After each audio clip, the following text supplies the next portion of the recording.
Oasis Audio presents the Edgar Rice Burroughs Authorized Library.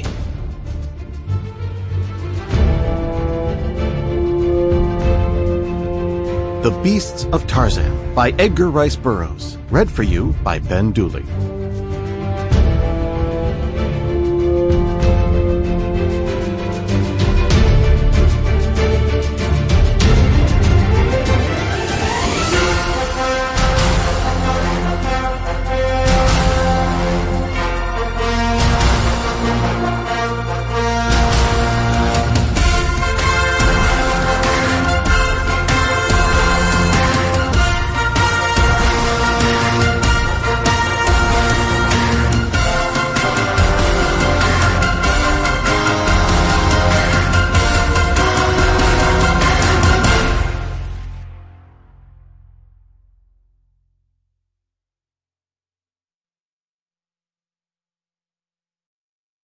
Forward. It had been long years since I'd read The Beasts of Tarzan, and, rather than go by memory, I sat down to reread it before I began contemplation of this foreword. I couldn't help wondering if I would still be transported.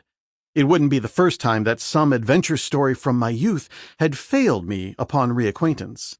Some stories are fine the first time, or for a certain age or mood, and are difficult to revisit.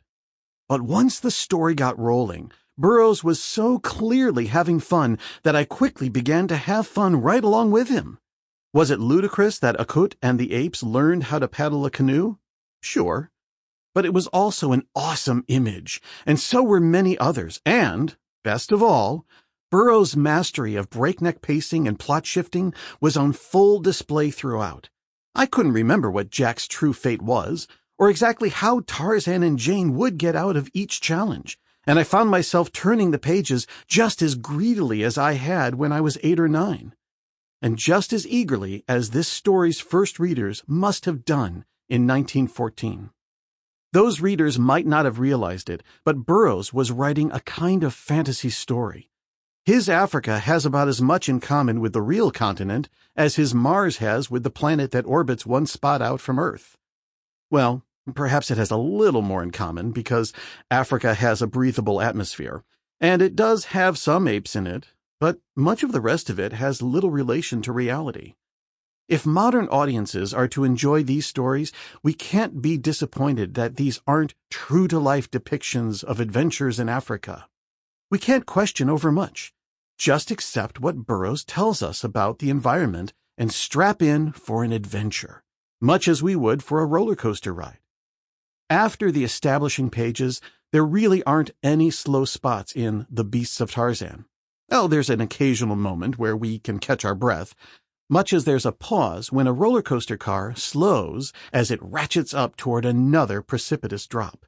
But you'll be hard-pressed to find too many breaks in the action. Everything begins with the villains, of course. Without Nikolas Rokoff and his lieutenant Alexis Pulvich, there'd have been no action at all. And for that, if nothing else, we can thank these dastardly men. One wonders how Rokoff could ever have imagined he'd be doing Tarzan any disservice by dropping him in the jungle. Both men failed completely to understand the capabilities of their declared enemy. Within a day of his marooning, Tarzan has fashioned himself tools and hunting implements, and it's not too much longer before he gets himself an entire entourage, the eponymous Beasts of Tarzan. Not that it's easy. Tarzan must earn all his victories.